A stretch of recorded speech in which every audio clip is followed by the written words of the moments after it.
Bienvenue sur Analyse du Monde, la chaîne dissidente qui donne des informations peu connues et multithématiques.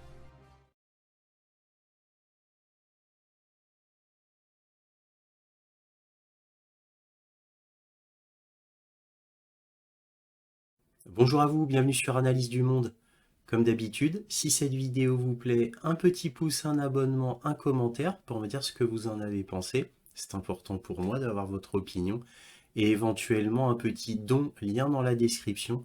Cela me permet de publier régulièrement. Merci à tous de votre soutien à Analyse du Monde, aussi appelé Réinformation sur le monde sur YouTube. Donc là, c'est le point sur l'Ukraine du 12 août 2023 avec comme titre « Les Russes font une percée et vont reprendre Kupiansk ». C'est l'information principale de cette semaine.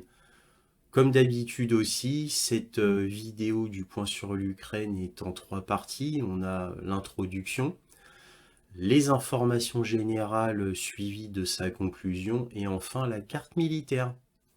Voilà, alors on commence. Alors l'introduction, c'est assez calme sur le front cette semaine.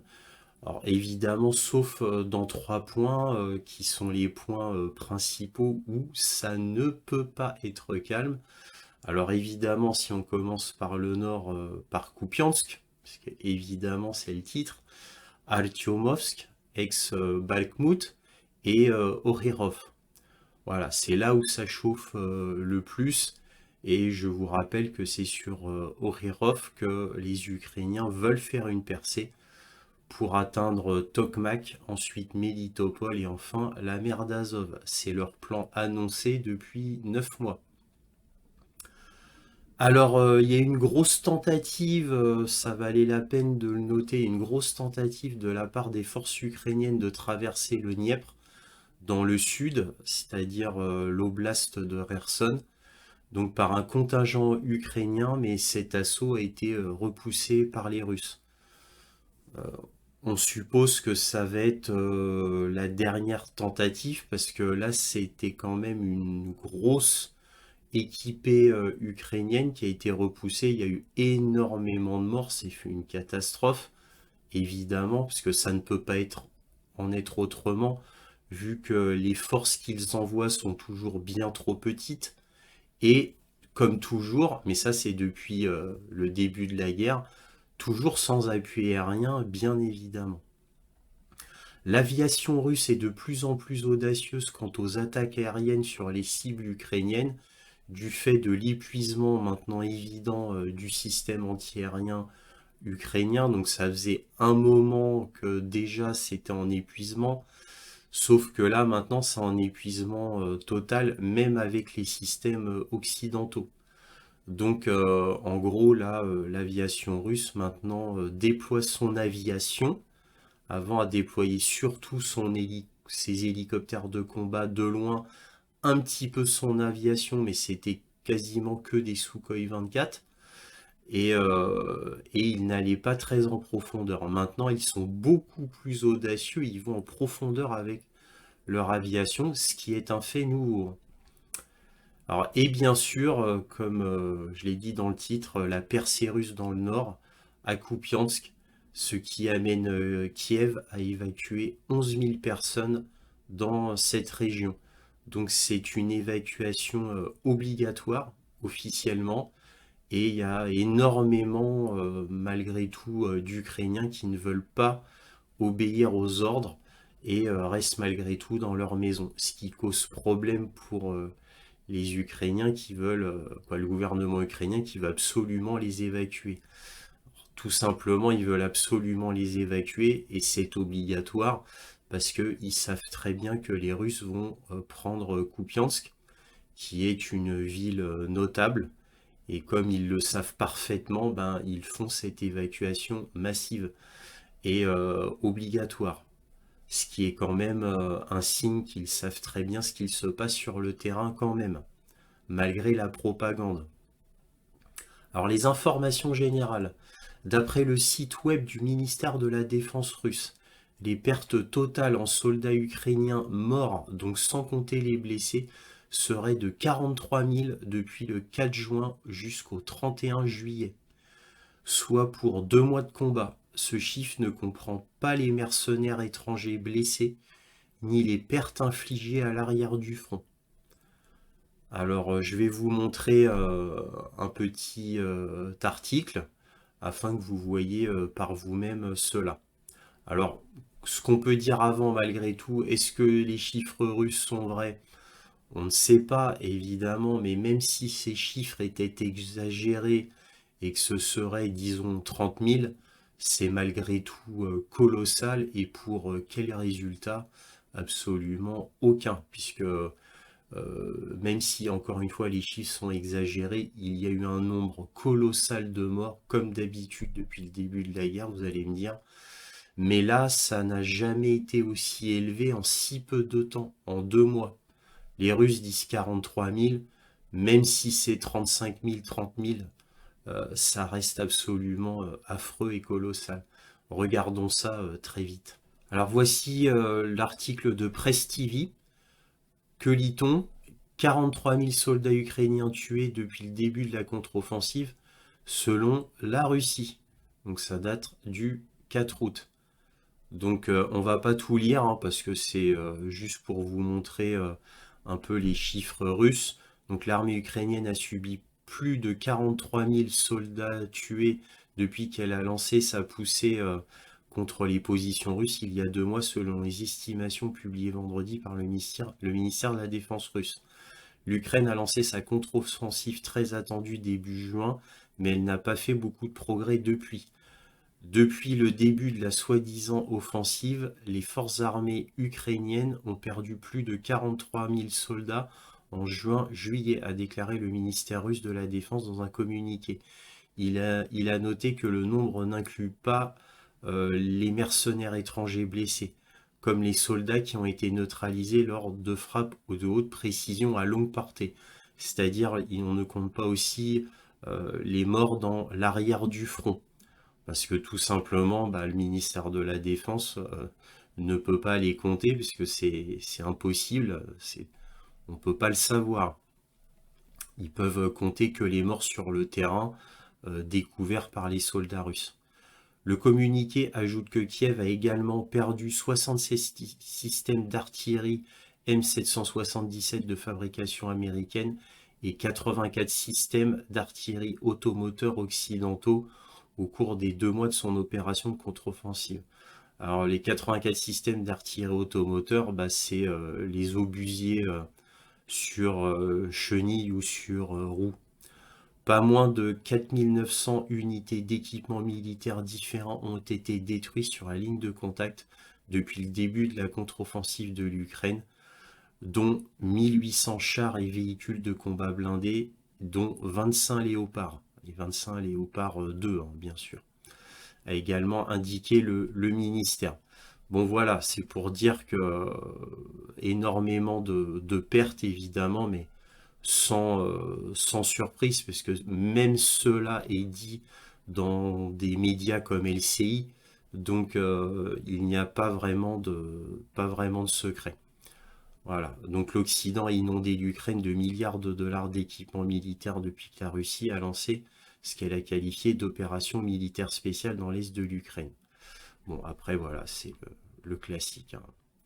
Moi je vous rappelle comme ça que des milliards de dollars, c'est un euphémisme, puisque les États-Unis ont donné près de 200 milliards de dollars depuis le début de la guerre en Ukraine, ce qui est absolument colossal. Là, je mélange le coût finance directe et coût de l'armement. Donc là, cette fois, nous allons voir un autre article de la BBC qui vous montre par image satellite et par des cartes les fortifications russes et leur ampleur. Donc j'ai trouvé ça très intéressant. Donc je vais vous montrer ça pour que vous ayez une meilleure idée des fortifications russes et puis de quoi elles ont l'air aussi. Ça m'a semblé intéressant. Voyons ça. Alors là, on va regarder l'article de BBC News qui dit « Guerre d'Ukraine, 2 points, des images satellites révèlent les défenses russes avant un assaut majeur ». Donc là, on va voir la côte ouest de la Crimée, donc ça vous donne une idée. Donc voilà sur les côtes. Donc là, on vous montre là des bunkers entourés en rouge. Bah, tout ça, c'est les tranchées, bien évidemment. Là, c'est bah, des sortes de petites cabanes, entre guillemets, de bois, là où les tireurs peuvent se mettre pour tirer. Là, on a les dents de dragon que vous pouvez voir ici, donc il y a double rangée. Donc là, c'est la mer Noire. Évidemment, c'est la Crimée, la côte ouest de la Crimée. Là, on peut voir les fortifications russes donc, en Ukraine. Donc là, c'est une carte extrêmement claire. Donc la capitale, Kiev, Kharkov, Bakhmut, qui est maintenant appelé Artyomovsk. Et là, Kherson, donc l'oblast sud, la Crimée. Et les petits ronds que vous voyez, ce sont les fortifications. Alors cela compte les tranchées et les dents de dragon principalement. Et là, vous pouvez voir que sur le sud, c'est très léger. Bah, tout simplement parce qu'il y a déjà la protection du Dniepr qui est là. Et là, bah, vous voyez que là, la concentration, c'est la plus grande. C'est ici. Et là, ici, là où il y a mon petit point, c'est le fameux point d'entrée, là où ils veulent apparemment faire la percée, qui est Orirov. Orirov est ici. Tokmak est ici. Melitopol est là. Merdazov là. Donc en gros, ils veulent faire comme ça, les Ukrainiens. Voilà. Donc en passant par Tokmak, qui est ici. Voilà. Alors comme vous pouvez le voir, les fortifications, bah, il y en a tout du long, même jusqu'en Biélorussie. Même jusqu'en Biélorussie. Vous voyez? Donc, mais c'est là où c'est le plus important. Et vous pouvez noter que bon, bah, Kupiansk, c'est vers ici, Kupiansk. Hein. Là, c'est la rivière Oskol River, la rivière Oskol. Voilà, donc tout est fortifié. Et là, vous voyez autour de Bakhmut, là, et un peu dans le nord, voilà, Sivelsk, ici, qui est ici, Sivelsk, le chaudron, qui est ici. Voilà, ça vous donne une idée comme ça. Donc bah, là, il parle de Tokmak, justement, et comment est défendu Tokmak. Donc là, vous pouvez voir, Tokmak est ici. Tokmak est une ligne de défense, comme je vous l'avais déjà dit, à 3 reprises au moins dans mes points sur l'Ukraine. Je vous avais dit que Tokmak était entouré à 360 degrés parce que c'est une ville très importante pour les Russes. Donc c'est comme un château fort, Tokmak. Et là, vous pouvez voir les lignes de défense. Alors les lignes de défense, vues par satellite et qui ont été surlignées par la BBC, c'est toutes les lignes blanches. Tout ça, c'est des lignes de défense. Alors les lignes de défense, encore une fois, sont composées de tranchées anti-chars et de dents de dragon. C'est ça qui délimite les lignes de défense. Donc là, vous voyez le point d'entrée de la force ukrainienne qui est ici, c'est Orirov. Donc vous voyez le point d'entrée, et déjà avant la première ligne de défense qui est là, il y a des lignes de défense. Vous voyez, réparties un petit peu sur plusieurs points. Il y a déjà des lignes de défense. Ça, c'est la zone grise. C'est ce qu'on appelle la zone grise en termes de combat. Vous voyez? Donc là, première ligne de défense, vous avez vu qu'elle est impressionnante. Parce qu'en fait, là, il la nomme première ligne de défense, mais vous voyez qu'il y a une ligne ici, mais il y en a une seconde ici, qui est discontinue. Mais c'est une seconde ligne en fait. Hein. Voilà. Et là, vous en avez même une autre ici. Donc, eux, ils notent ça première ligne de défense pour faire grosso modo, quoi. Et la seconde ligne qui est là. Et comme vous pouvez voir sur la seconde ligne de défense, en fait, il y a deux lignes de défense dans cette seconde ligne. Donc, c'est deux en un. Et enfin, on a Tokmak qui a une grande ligne de défense qui est complètement entourée. Voilà. C'est pour vous dire les Ukrainiens traversent même ces lignes de défense, vu qu'ils sont ici, traversent même ici, ça n'est pas encore fait. Ils n'ont même pas atteint la première ligne de défense. Comment voulez-vous qu'ils puissent attaquer Tokmak? C'est impossible.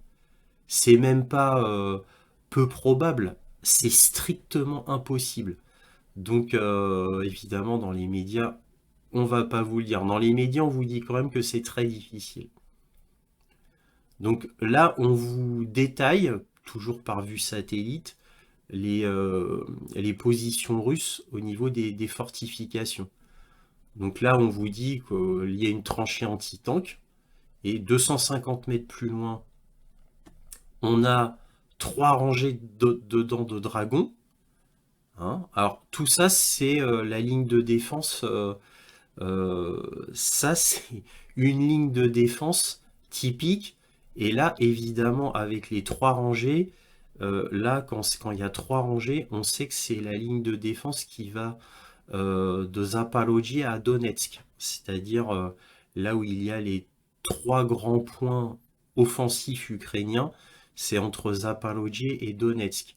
Et entre Zaporojye et Donetsk, il y a Ohirov qui est ici. C'est là leur point d'entrée pour atteindre Tokmak.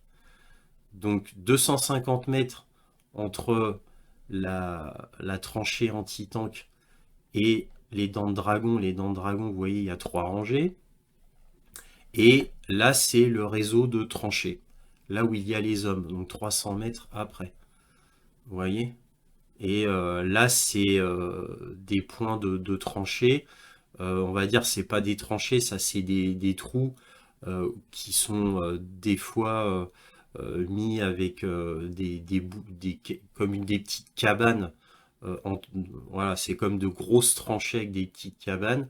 Et des fois, les trous sont laissés comme ça, des trous, des purs trous, où ils mettent les systèmes d'artillerie. Donc ça, c'est la pente. C'est une petite pente qui est creusée pour que le tank ou normalement l'obusier à roue ou à chenille va. Et donc il y a une petite pente qui est creusée. Alors ça peut être aussi un tank, mais plus rarement. Là, pour le coup, là c'est l'artillerie, donc c'est pas des tanks, c'est les obusiers automoteurs. Voilà. Donc là, vous voyez comment c'est fait. Donc on a un véhicule qui creuse, un véhicule spécifique évidemment, c'est une sorte comme de roue dans les mines, mais très large et qui creuse en avançant. Voilà, et ça donne ça. Là, c'est les dents de dragon, comme vous pouvez le voir. Là, il n'y a que 2 rangées. Donc ça, c'est posé par camion, hein, les dents de dragon. Mais c'est des camions spéciaux, afin que ça aille très vite. Hein. C'est pas des camions de base. Hein. Voilà. Donc voilà, bon là, c'est pour vous montrer l'ampleur des tranchées. Donc là, on a les grandes routes.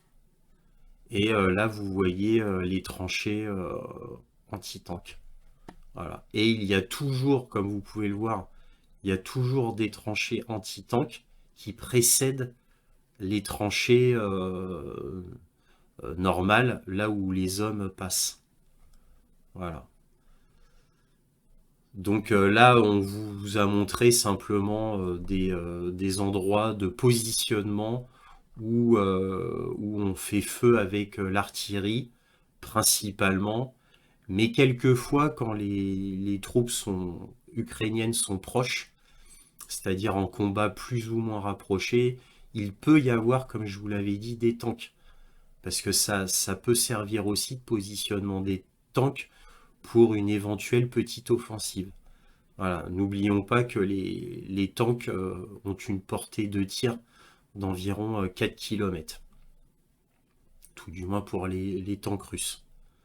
Voilà, donc là, ça vous a donné une petite vue intéressante par satellite des défenses russes et une petite carte là, qui permet de voir à peu près où sont positionnées les défenses russes. Et comme vous pouvez le voir, elles sont absolument partout, tout le long de la ligne de front et même au-delà, bien au-delà, puisque comme vous pouvez le voir, ça va jusqu'à la frontière biélorusse. Voilà ce qu'on pouvait dire sur cela.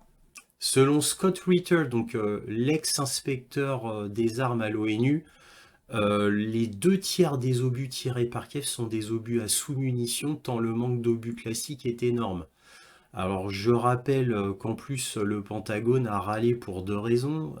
Ils ont râlé contre les forces armées ukrainiennes parce que celles-ci étaient revenues à leur ancienne tactique soviétique, c'est-à-dire utiliser beaucoup l'artillerie et foncer avec des chars et des véhicules blindés, sans déminage approprié, puisque de toute manière les forces ukrainiennes n'ont quasiment pas d'engins de déminage.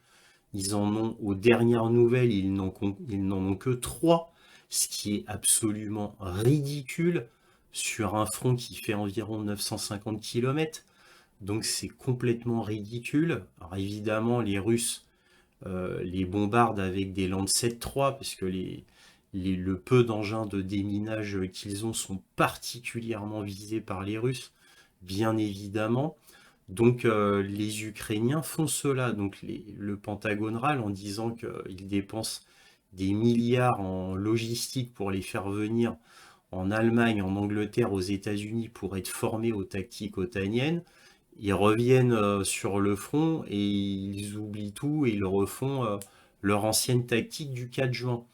Donc alors ça déjà le Pentagone râle. Alors ça a été dit dans les médias, mais il râle aussi par le fait que utiliser cette tactique fait que les Ukrainiens réutilisent l'artillerie énormément. Alors l'OTAN ne peut plus fournir d'obus, alors ce qui fait que bon, bah, l'OTAN a décidé de donner des obus à sous-munitions vu qu'ils n'ont plus d'obus classiques et que les Ukrainiens ont déjà tout brûlé. C'est pour ça qu'ils utilisent 2 tiers d'obus à sous-munitions bah, sur tous les tirs qu'ils font d'artillerie. Tout simplement parce qu'ils n'ont plus d'obus classiques. Donc c'est pour ça aussi que le Pentagone râlait et qu'il voulait qu'ils utilisent les tactiques otaniennes où il y a moins, voire pas de tirs d'artillerie. Alors évidemment, les Ukrainiens eux-mêmes hurlaient parce que faire des avancées sans tir d'artillerie, bah, pour eux, c'était bien trop mortel. Donc on comprend les Ukrainiens, d'autant plus qu'il faut se souvenir que les offensives ukrainiennes se font sans appui aérien, ce qui est en soi un suicide, de toute manière. Et les États-Unis voulaient qu'ils avancent sans artillerie, en plus. Donc les Ukrainiens, ils ont dit bon bah non, il n'en est pas question, on fait avec l'artillerie vu qu'on n'a pas de soutien aérien. Donc on comprend les Ukrainiens et on voit très bien, et c'est un signe révélateur, on voit très bien que les États-Unis n'en ont absolument rien à faire de la vie des Ukrainiens. On le voit ici. Parce qu'en fait, l'idée du Pentagone, c'était d'économiser au maximum les obus pour qu'ils jettent toute leur force sur une percée, qu'ils fassent une percée avec toute leur force, et là qu'ils jettent tous leurs obus là. Le problème, c'est que les forces armées ukrainiennes ont un dilemme, c'est faire une percée, ça veut dire mettre tous les hommes, sachant très bien, parce qu'ils savent très bien qu'ils n'ont aucune chance de percer les lignes de défense russes, même en mettant tous leurs hommes, même en mettant toute leur artillerie et les 5 avions qu'ils ont qui se battent en duel, de toute manière, ils ne pourront jamais le faire. Donc, en gros, les Ukrainiens n'écoutent pas le Pentagone. Le Pentagone râle parce que les Ukrainiens ne les écoutent pas, mais le Pentagone ne cherche qu'à faire durer, alors que les Ukrainiens, eux, cherchent à survivre. Mais bon, c'est comme ça. Alors, selon le New York Times, le 6 août, 2 ponts de Crimée ont été touchés par des Storm Shadow, le pont de Chonar et le pont de Henichesk, sachant que c'est le pont de Chonar qui a été le plus touché. Les forces ukrainiennes ont frappé dimanche 2 ponts reliant la Crimée à l'Ukraine. L'une des frappes a beaucoup endommagé la chaussée du pont de Chonar qui relie la Crimée à la région de Kherson. Et selon le gouverneur de la région, Vladimir Saldo, un gazoduc du pont a été endommagé, coupant l'approvisionnement de plus de 20 000 personnes pendant plusieurs heures. La structure porteuse du pont de Chonar n'a pas été endommagée, mais la circulation ne sera pas possible avant quelques mois. Et la circulation sur le pont de Inechsk devrait être rétabli d'ici la fin de journée, a déclaré Monsieur Saldo. Donc ça veut dire que le pont d'Ignesque, comme il y a juste un trou, il a été réparé en une journée, quoi. En gros, c'est ça. On va voir un petit peu en image les dégâts des ponts. Donc là, vous voyez le pont d'Enichesque avec un tiers de Storm Shadow qui a fait un trou ici près de la route. Et là, un autre trou fait par un Storm Shadow qui a été fait carrément sur terre, donc, et puis même à côté de la route. Donc vraiment des dégâts minimes, sachant qu'un Storm Shadow, c'est 900 000 € pièce. Voilà. Sachant qu'aussi, ils en ont envoyé plusieurs, hein, des Storm Shadow pour faire ces dégâts-là. Il n'y en a que 2 qui sont passés concernant ce pont d'Enichesque. Donc là, à gauche, vous voyez Zelensky qui fait une signature sur un des Storm Shadow qui a percuté un des 2 ponts. Au-dessus, à droite, vous voyez le pont d'Enichesque, avec le trou qui a été fait, mais qui au final a très peu endommagé le pont. Et en dessous, vous voyez le pont de Chonard qui lui a été réellement endommagé par un Storm Shadow et ça prendra plusieurs mois de réparation. C'est sur ce pont de Chonard que la canalisation de gaz a été touchée. Alors on apprend par le grand journal Die Welt qu'au 27 juillet, les Allemands refusent toujours d'envoyer les missiles de croisière Taurus d'une portée de 500 km. Qui pourrait faire des frappes en profondeur côté russe. Alors pour l'instant, ils refusent toujours. Nous verrons bien pour le reste. Mais le journal Die Welt, au 3 août, avait publié une liste d'armements et les livraisons réelles effectuées par l'Allemagne. Et nous verrons qu'il y a très peu de matériel, au final, qui a été réellement livré par l'Allemagne. Regardons le tableau qui a été publié par Die Welt. Voici ce que dit le journal Die Welt au 3 août. Malgré de grandes promesses, l'Allemagne continue d'hésiter avec les livraisons d'armes. Au printemps, lors de la visite de Volodymyr Zelensky à Berlin, Olaf Scholz a donné l'impression que l'Allemagne devenait l'un des plus grands supporters de l'Ukraine. Mais le paquet promis d'une valeur de 2,7 milliards d'euros n'arrive pas, Die Welt, à reconstituer le déroulement des livraisons. Donc là, on va voir un petit peu dans le détail. Voilà, donc ça, c'est ce qui a été promis. Voilà, ça, c'est ce qui a été promis. Et ça, c'est ce qui a été délivré en réalité. Alors, on va pas tout regarder, hein. On va regarder les choses les plus saillantes. Là, les Léopard 1, sur les 110, il y en a eu 10 de livrés. Des Marder, donc les véhicules blindés Marder, extrêmement importants. Il y en a 20 qui ont été promis, il y en a eu 0 qui ont été livrés. Voilà, pareil pour les systèmes Guépard, 18 promis, 12 livrés. Et là, on peut voir étonnamment que les Iris-T, c'est-à-dire les systèmes antiaériens extrêmement perfectionnés allemands, il n'y a eu aucun système sur les 3, il n'y a aucun système Iris-T livré. Bon, ce tableau, il date un petit peu du 3 août. En fait, il y a eu au moins un système qui a été livré depuis lors. Mais je vous rappelle, dans un point sur l'Ukraine, je vous avais dit que le Iris-T, donc qui a été livré, dès qu'il a été mis en situation de combat, il a été détruit. Donc en gros, il a duré moins de 24 heures sur le terrain. Ce qui est quand même dommage, vu le prix d'un Iris-T, je veux pas dire de bêtises, mais je crois que c'est en tout un système complet, c'est 300 millions de $.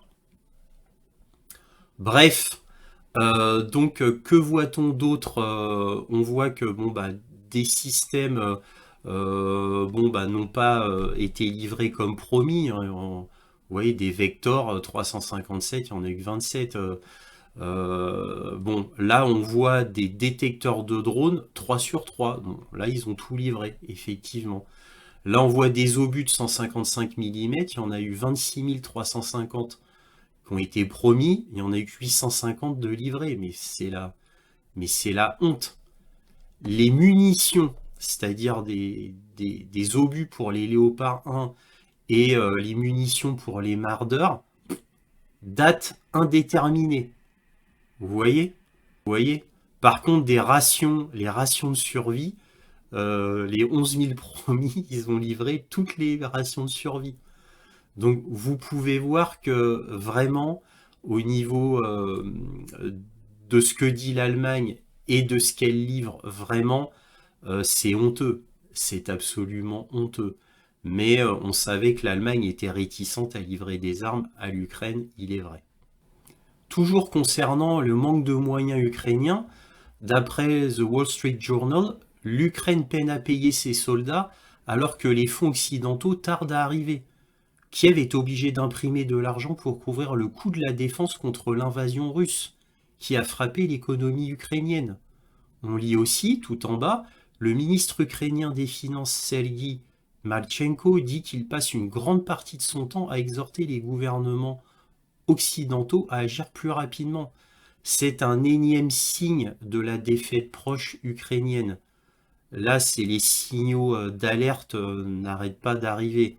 Entre le manque de financement, les livraisons d'armes qui ne sont pas faites comme promis, et le fait que l'Ukraine n'arrive plus à payer ses soldats, c'est des signes, évidemment, la liste n'est pas exhaustive, il y a bien d'autres signes qui font que la défaite est proche, ça ne devrait plus tarder.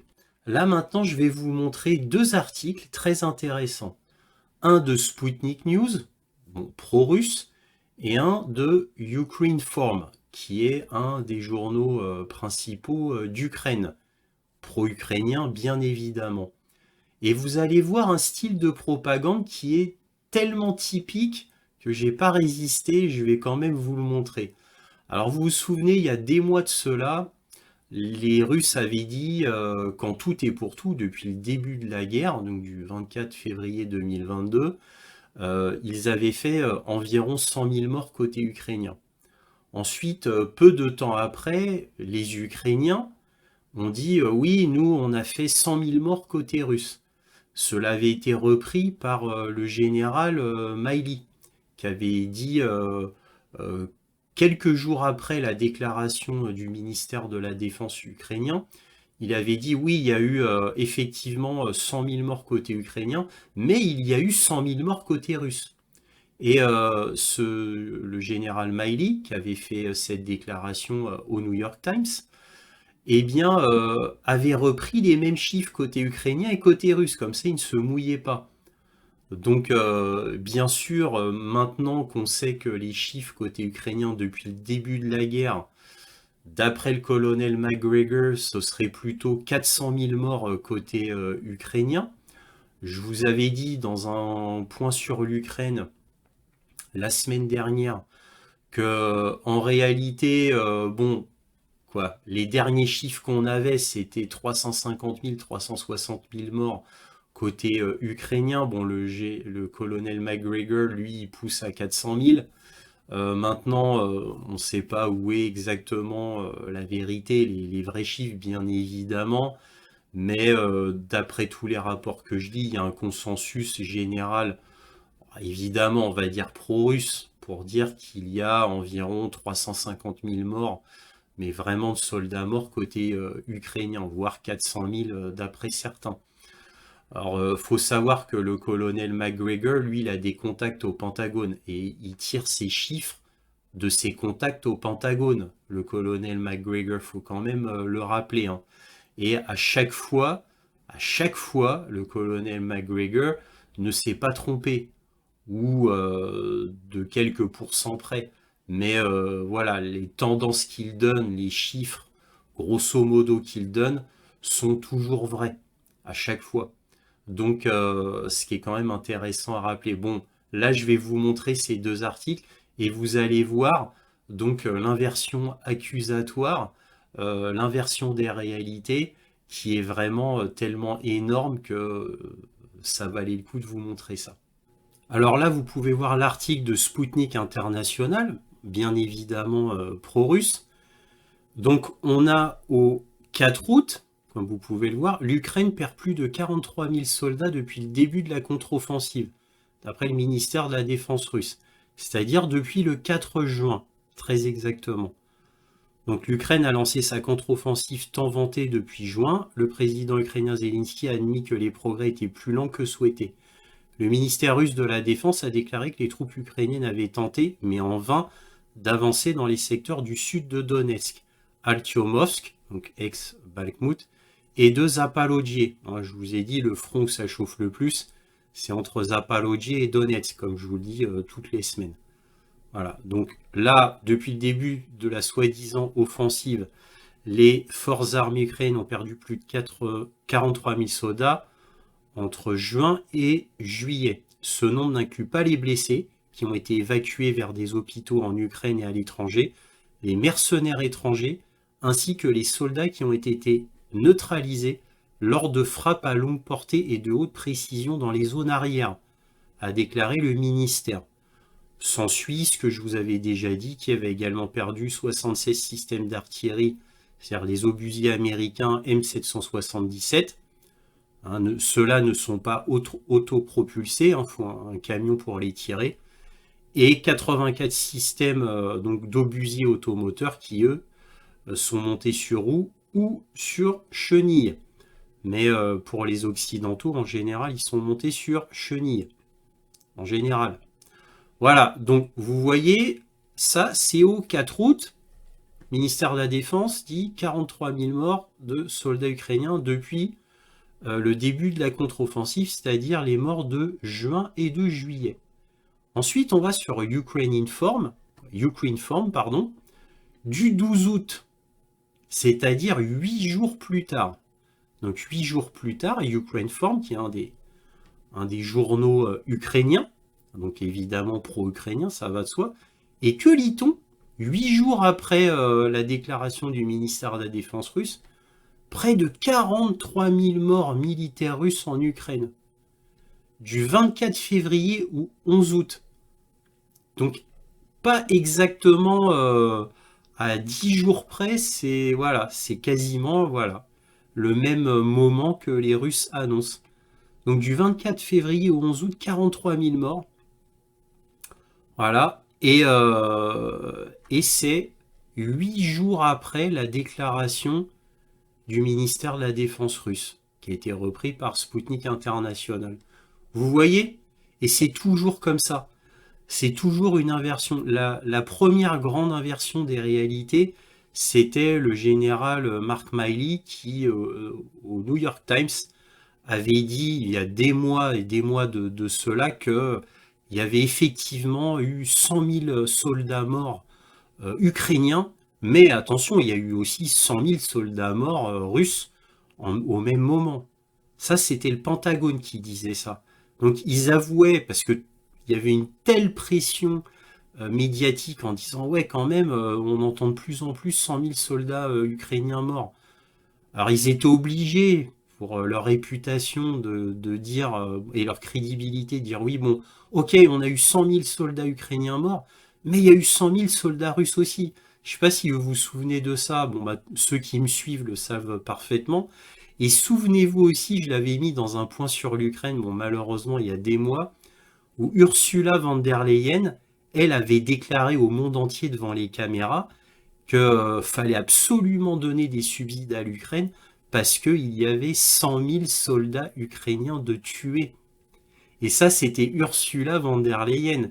Et elle n'avait pas contrebalancé avec les morts russes. Et peu de temps après, Mark Milley, le chef d'état-major américain dans le New York Times, dit « Ah bah oui, il y a eu 100 000 morts ukrainiens, mais il y a eu aussi 100 000 morts russes. » Vous voyez l'état de panique qui commençait à arriver dans les médias. Donc ça, c'est typique. Donc les Russes disent on a fait 43 000 morts soldats ukrainiens.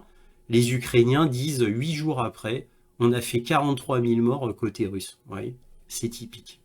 Le 8 août, des dizaines de chars d'occasion Léopard 1 ayant appartenu à la Belgique ont été achetés par un grand pays européen pour l'armée ukrainienne combattant la Russie, selon le marchand d'armes qui les a vendus. Freddy Versluis, PDG de la société de défense privée OIP Land Systems, a déclaré au Guardian avoir vendu 49 chars à un autre gouvernement européen qu'il n'a pas pu nommer en raison d'une clause de confidentialité. Voilà, bon, bah, des dizaines de chars d'occasion Léopard 1 vont être remis en état. Qui va payer? On ne sait pas, certainement ce bienfaiteur, ce pays bienfaiteur. Bon, d'après ce que j'ai compris sur LCI, ce serait une personne, un philanthrope, un milliardaire, qui aurait fait ça. Voilà, plus précisément. Bon, c'est du grand n'importe quoi, bien évidemment, parce que le temps que les Léopard 1 soient mis dans le bon garage, entre guillemets, qu'ils soient tous réparés, qu'il y ait la maintenance qui soit faite pour qu'ils soient bons pour l'envoi sur le front, combien de temps ça va prendre? Et puis il faut trouver les tankistes, hein. Les tankistes, ça se trouve pas sous un caillou, hein. Ont-ils assez de tankistes? Je ne crois pas. Bon, tout ça c'est de la com, bien évidemment. Le gars qui a acheté les tanks, les Léopard 1, il s'est donné bonne conscience. Voilà, ça, il est content comme ça, bah tant mieux, hein. Enfin bref, le 9 août, 2 drones de combat ukrainiens se dirigeant vers Moscou ont été abattus, ont annoncé mercredi des responsables russes. La dernière attaque visant la capitale, le maire de Moscou, Sergueï Sobyanin, a déclaré sur Telegram: la tentative de 2 drones de combat de voler dans la ville a été enregistrée. Tous deux ont été abattus par la défense aérienne. Fin de la citation. Les services d'urgence étaient sur les lieux, a-t-il dit, mais il n'a fait état d'aucune victime. Toujours le 9 août, un incident ou une attaque de drone, on ne sait pas, a fait une grosse explosion dans une usine importante dans la banlieue de Moscou, selon le journal turc, confirmé par RT, donc Russie bien sûr. Alors je vais vous montrer les articles. Donc là on peut voir le grand journal turc AA. Donc que dit le journal? Russie, une forte explosion secoue la ville de Sergueïev Posad, près de Moscou. L'usine de produits optiques et mécaniques de Zagorsk a été évacuée après l'explosion, selon les services d'urgence russes. Là vous voyez la photo, grosse explosion. Une forte explosion s'est produite mercredi dans une usine de la ville de Sergueïev Posad, à 74 km au nord-est de Moscou, la capitale de la Russie. L'explosion s'est produite sur le site de l'usine de produits optiques et mécaniques de Zagorsk, au niveau de la salle des chaudières. L'onde de choc a brisé les fenêtres de plusieurs maisons dans différents quartiers de la ville, a indiqué l'agence de presse publique russe TASS, citant des sources de services d'urgence. La direction de l'usine a annoncé l'évacuation de tous les bâtiments et ateliers. Et ensuite, on a The Guardian, et The Guardian dit: une vidéo partagée en ligne a montré une explosion à Sergueïev Posad, au nord-est de Moscou. L'explosion a blessé 45 personnes, dont 6 grièvement, indiquaient les responsables. Andrei Vorobyov, le gouverneur de la région entourant la capitale russe, a déclaré que l'explosion s'était produite dans un entrepôt stockant des feux d'artifice. Ouais, bon. Ok.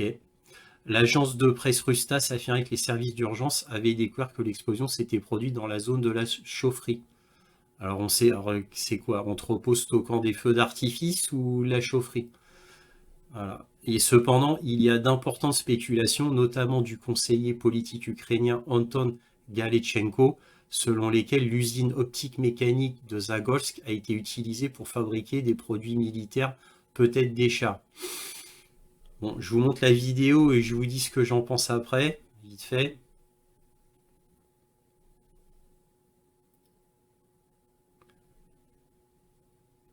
Vous voyez, donc grosse explosion quand même, hein.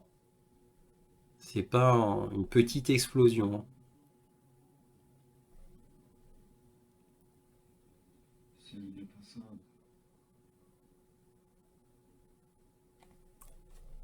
Voilà, bon, là, franchement, faut attendre de voir parce que, bon, on dit que c'est une usine optique mécanique, donc qui fabrique les optiques de produits militaires. Voilà, il y a évidemment un responsable politique dit peut-être pour les chars, donc ça leur donne de l'espoir. Mais c'est bizarre parce que dans cette usine optique mécanique militaire, donc effectivement une usine importante, Dans cette usine, ils stockent des feux d'artifice et apparemment, alors, l'explosion s'est produite dans cette zone-là et selon TASS, dans la zone de chaufferie. Alors la zone de chaufferie pour une usine qui fabrique des lentilles, c'est logique, ça c'est normal, puisqu'il faut bien faire fondre le sable pour faire des lentilles, donc ça c'est tout à fait normal, chaufferie, mais des feux d'artifice, voilà, alors la AA, qui est le journal turc, lui est beaucoup plus circonspect, il en dit pas trop. Hein, il dit ce qu'il sait, c'est-à-dire il a repris juste TASS, c'est tout. Donc au niveau de la salle des chaudières, voilà. Donc ça paraît beaucoup plus normal. Bon, ça c'est le petit brouillard concernant les informations qu'on peut avoir ici ou là. Alors concernant cet incident, est-ce un sabotage, une attaque de drone dont on n'aurait pas parlé, un missile ukrainien, on ne sait pas. Bon, vraisemblablement, c'est soit un accident, pas de chance, soit un sabotage.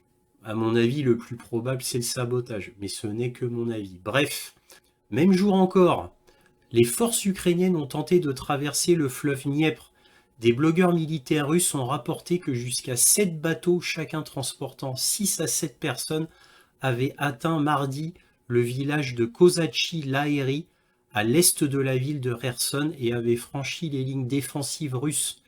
Les sources ukrainiennes affirment que les soldats ukrainiens avaient avancé jusqu'à 800 mètres après être arrivés sur la rive, bien qu'il semble que les forces russes aient réussi à les repousser. Et les sources ukrainiennes ajoutent que le chef imposé par la Russie de la partie occupée de l'oblast de Kherson, Vladimir Saldo, celui-là même, a affirmé que le raid ukrainien avait été repoussé. Voilà. Alors effectivement, ce fameux raid ukrainien qui était un des plus gros depuis quelques mois, le précédent grand raid a été sur le pont d'Antonovski. Vous vous souvenez, je vous en ai parlé à plusieurs reprises parce que c'était une traversée importante de la part de raids amphibies ukrainiens. Bon, ils ont été entièrement détruits, bien que même l'artillerie ukrainienne s'y était mise. Hein. Donc les Russes ont eu un petit peu de mal à les repousser. Au final, ils les ont non seulement repoussés, mais ils les ont tous détruits. Il n'y a eu que très peu de rescapés. Voilà, donc là, les Ukrainiens ont retenté, mais beaucoup plus au nord du Dniepr. Mais bon, bah, ça a été encore une fois repoussé. De toute manière, le problème, c'est que les Ukrainiens n'arrêtent pas de faire, quoi, n'arrêtent pas, j'exagère. Ils tentent de traverser le Dniepr, mais à chaque fois avec quelques bateaux et en très petit nombre. Donc c'est toujours voué à l'échec. Toujours. Alors ils font pas ça, les Ukrainiens, pour espérer combattre ou détruire des forces russes. Les raids qu'ils font, c'est pour de la reconnaissance, pour avoir de l'information. Éventuellement pour essayer de capturer un commandant, un colonel, voire un général. Donc ils essayent d'avoir des espions côté est du Dniepr afin de pouvoir faire des opérations commando. Là, paraît-il qu'ils en auraient fait une, qu'ils auraient capturé un commandant qui s'appelle le commandant Tomov. Ils auraient fait une opération réussie. Alors maintenant, ça reste à confirmer parce que j'ai vu ça sur LCI, pour tout vous avouer. Et le général de plateau, bon, qui est un des modérés, va-t-on dire, a dit qu'il fallait prendre cette information avec des pincettes. Alors on va prendre l'information avec des pincettes, mais en tous les cas, le gouvernement ukrainien dit que leur commando d'élite a capturé un commandant qui s'appelle le commandant Tomov. Il serait tombé dans une embuscade avec ses troupes et il aurait été capturé. Voilà. Alors maintenant, qui croire? Bon, en tout cas, même un général de plateau LCI est dubitatif, hein. Nous verrons. Le 11 août, 2 Storm Shadow ont été tirés sur le pont de Kerch, mais ils ont été arrêtés. Cela est reconnu par les deux parties. L'Ukraine, concernant les ponts, sont obligés d'admettre quand leurs missiles ont été arrêtés, surtout pour le pont de Kerch qui est utilisé tous les jours massivement. Donc si des dégâts étaient présents, nul ne pourrait les cacher. Évidemment, c'est tellement public qu'on est obligé d'avoir des informations sur des dégâts sur le pont de Kerch, vu qu'il est utilisé massivement par les Russes et qu'il est extrêmement surveillé. Alors, on en vient au titre de cette vidéo. Percée russe est reprise en marche de Kupiansk. Alors, reprise parce que Kupiansk avait déjà été prise par les Russes. Kupiansk avait été déserté par les Russes. Hein, n'oublions pas la victoire, entre guillemets, des Ukrainiens dans l'oblast de Kharkov, parce que les Russes étaient en très faible nombre. Ils étaient très peu, on va dire, présents sur Kharkov. C'était très peu défendu. Donc quand les Ukrainiens ont attaqué, les Russes ont tout simplement fait une retraite. Ils n'ont quasiment pas combattu, vu qu'il y avait quasiment pas de force. Ça a été vu comme une très grande victoire ukrainienne. Alors certes, c'était une victoire ukrainienne, certes, mais par rapport à des combattants qui ont fait une retraite. Hein, il n'y a quasiment eu aucun combat, il faut quand même que je vous le rappelle, hein. Exactement comme la grande victoire ukrainienne sur Kherson. Alors qu'en fait, les forces parachutistes, les 30 000, les grandes forces russes d'élite qui étaient à Kherson, avaient simplement fait une retraite et étaient partis en très bon ordre. En très bon ordre, hein. Ça a été filmé sur le pont d'Antonovski d'ailleurs. Voilà. Et ils avaient même pris avec eux, ils avaient déboulonné des symboles soviétiques qui étaient là depuis très très longtemps, tout simplement parce que les Ukrainiens avaient menacé de détruire tous les symboles soviétiques. Donc pour préserver le patrimoine, les Russes avaient embarqué avec eux tous les grands symboles soviétiques de la ville. Voilà, tout ce qu'ils pouvaient emmener tout du moins. Voilà, donc ça c'est pour la vraie histoire. Alors je vais vous montrer un petit article concernant cette reprise en marche vers Kupiansk, la grande percée russe qui est reconnue par tous, hein. Il y a un consensus là-dedans. Je vous rappelle que la fameuse armée russe de plus de 100 000 hommes, de 900 chars et de 377 véhicules blindés et autres 500 obusiers automoteurs sont là, hein, sont dans cette région-là, je le rappelle comme ça. On va regarder vite fait cet article. Alors on va regarder d'abord cet article qui vient de Ukrainska Pravda, c'est-à-dire un des plus grands journaux ukrainiens. Que dit Ukrainska Pravda? Le 18 juillet, hein, donc ça remonte un petit peu, hein, ça date un peu, presque un mois. Les Russes ne réaliseront pas de percée significative sur le front de Kupiansk. Alors, à la décharge du Ukrainska Pravda, ils reprennent une source qui est une source américaine, c'est le fameux ISW, c'est-à-dire l'Institut pour la guerre américain. Donc voilà, donc on va pas tout lire, hein. L'Institut pour l'étude de la guerre a noté qu'en intensifiant les opérations sur le front de Kupiansk, les Russes tentent d'éloigner les réserves des forces de défense ukrainiennes des zones critiques du front, mais les experts estiment que les envahisseurs ne seront pas capables de faire une percée significative sur le plan opérationnel. Alors c'est dommage parce que l'ISW a raison dans les premières parties, c'est-à-dire qu'en intensifiant les opérations sur le front de Kupiansk, les Russes tentent d'éloigner les réserves des forces de défense ukrainiennes des zones critiques. Alors les zones critiques, c'est le front Zaporozhye et Donetsk. Donc en gros que les forces ukrainiennes vont être obligées de remonter au nord, tout du moins une partie, ce qui va dégarnir le front critique des Ukrainiens, parce que c'est sur ce front de Zaporozhye et Donetsk qu'ils veulent faire une percée pour aller sur Tokmak, ensuite piquer sur Melitopol et la mer d'Azov. pour couper l'armée russe en deux. Ça, c'est le but des Ukrainiens. Et effectivement, en faisant une attaque sur Kupiansk, les Russes éloignent les forces ukrainiennes des zones critiques. Donc sur ce côté-là, ils ont raison. Mais la conclusion est très rigolote. Les experts estiment, comme ça, à vue de nez, comme ça, que les envahisseurs ne seront pas capables de faire une percée significative sur le plan opérationnel. D'où ils tiennent cette information, on ne sait pas. Et les experts de l'ISW mettent simplement de côté le fait qu'il y ait plus de 100 000 combattants russes ici, 900 chars, 370 à peu près véhicules blindés, etc., etc. Chose que le ministre de la Défense ukrainien avait annoncé au monde en étant très inquiet et très alarmé. Voilà, mais les médias occidentaux ont dit oh, il exagère peut-être aussi, peut-être qu'il exagère. Ensuite, ça a été confirmé, cette immense armée, elle a été confirmée. Les Ukrainiens n'avaient pas menti. Voilà. Mais l'ISW ignore ce fait, il dit non, non, les envahisseurs seront pas capables, vous inquiétez pas. Et là, on en vient à l'autre article qui vient du journal américain The Independent. Et que voit-on? Donc là, c'est beaucoup plus tard. Alors, on va retrouver la date, voilà, du 10 août. Voilà.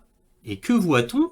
Kupiansk, l'Ukraine ordonne l'évacuation de 12 000 civils. Alors, suivant les journaux qu'on regarde, il y en a qui disent 11 000, il y en a qui disent 12 000. Bon, peu importe, ça change rien. Donc, Kupiansk, l'Ukraine ordonne l'évacuation de 12 000 civils du front oriental alors que la Russie intensifie ses attaques. Les habitants de la ville de Kupiansk doivent se conformer à l'ordre d'évacuation ou signer un document indiquant qu'ils resteront à leurs risques et périls. Donc là, on a 3 semaines plus tard, on a ça. Après ce qu'a dit l'ISW, donc voilà. Les autorités ukrainiennes ont ordonné l'évacuation de près de 12 000 civils des 37 villes et villages à l'est du pays, alors que les forces russes intensifient leurs efforts pour percer la ligne de front de la région.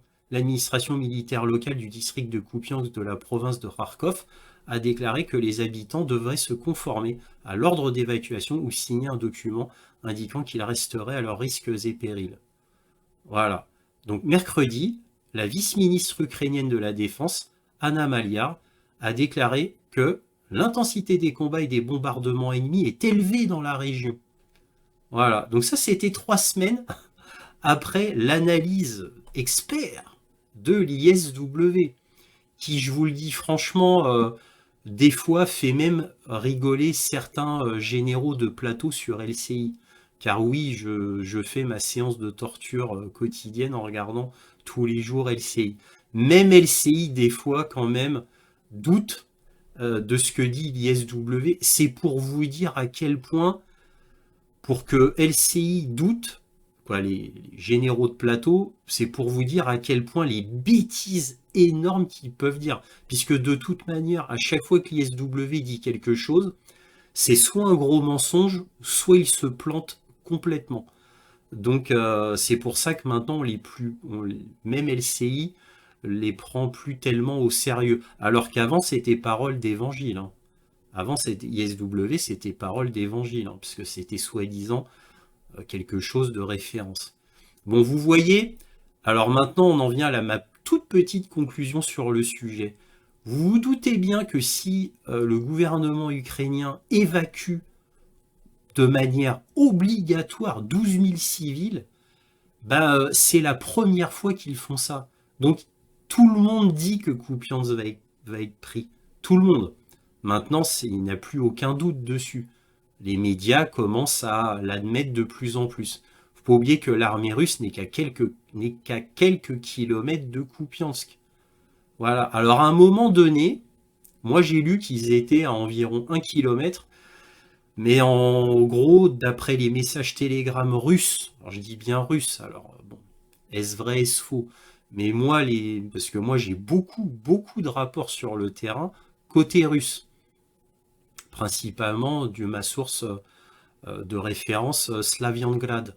Et mes sources me disaient qu'en fait, il y avait effectivement un groupe avant-garde qui s'était pointé, mais en fait c'est pour faire de la reconnaissance de terrain et de prendre des informations en gros. Mais c'était pas pour venir avec l'artillerie, les tanks et rester sur place. Voilà, donc bon bah des fois les vraies informations on les a que quelques temps plus tard. Voilà. Donc je voulais vous montrer tout cela parce que c'est encore une fois typique de ce qui se passe sur place. Et je répète une dernière fois, on n'évacue pas 12 000 civils de Kupiansk par hasard. Évidemment, là c'est la première fois que l'Ukraine fait ça, suite à une offensive approchante. Alors on va regarder d'abord cet article qui vient de Ukrainska Pravda, c'est-à-dire un des plus grands journaux ukrainiens. Que dit Ukrainska Pravda? Le 18 juillet, hein, donc ça remonte un petit peu, hein, ça date un peu, presque un mois. Les Russes ne réaliseront pas de percée significative sur le front de Kupiansk. Alors, à la décharge du Ukrainska Pravda, ils reprennent une source qui est une source américaine, c'est le fameux ISW, c'est-à-dire l'Institut pour la guerre américain. Donc voilà, donc on va pas tout lire, hein. L'Institut pour l'étude de la guerre a noté qu'en intensifiant les opérations sur le front de Kupiansk, les Russes tentent d'éloigner les réserves des forces de défense ukrainiennes des zones critiques du front, mais les experts estiment que les envahisseurs ne seront pas capables de faire une percée significative sur le plan opérationnel. Alors c'est dommage parce que l'ISW a raison dans les premières parties, c'est-à-dire qu'en intensifiant les opérations sur le front de Kupiansk, les Russes tentent d'éloigner les réserves des forces de défense ukrainiennes des zones critiques. Alors les zones critiques, c'est le front Zaporozhye et Donetsk. Donc en gros que les forces ukrainiennes vont être obligées de remonter au nord, tout du moins une partie, ce qui va dégarnir le front critique des Ukrainiens, parce que c'est sur ce front de Zaporozhye et Donetsk qu'ils veulent faire une percée pour aller sur Tokmak, ensuite piquer sur Melitopol et la mer d'Azov, pour couper l'armée russe en deux. Ça, c'est le but des Ukrainiens. Et effectivement, en faisant une attaque sur Kupiansk, les Russes éloignent les forces ukrainiennes des zones critiques. Donc sur ce côté-là, ils ont raison. Mais la conclusion est très rigolote. Les experts estiment, comme ça, à vue de nez, comme ça, que les envahisseurs ne seront pas capables de faire une percée significative sur le plan opérationnel. D'où ils tiennent cette information? On ne sait pas. Et les experts de l'ISW mettent simplement de côté le fait qu'il y ait plus de 100 000 combattants russes ici, 900 chars, 370 à peu près véhicules blindés, etc., etc. Chose que le ministre de la Défense ukrainien avait annoncé au monde en étant très inquiet et très alarmé.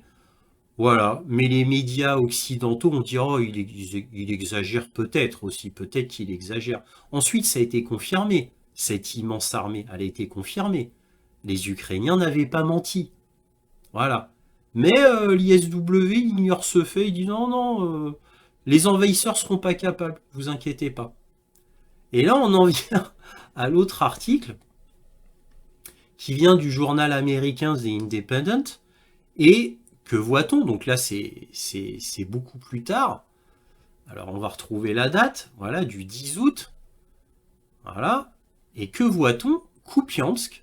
L'Ukraine ordonne l'évacuation de 12 000 civils. Alors, suivant les journaux qu'on regarde, il y en a qui disent 11 000, il y en a qui disent 12 000. Bon, peu importe, ça ne change rien. Donc, Kupiansk, l'Ukraine ordonne l'évacuation de 12 000 civils du front oriental alors que la Russie intensifie ses attaques.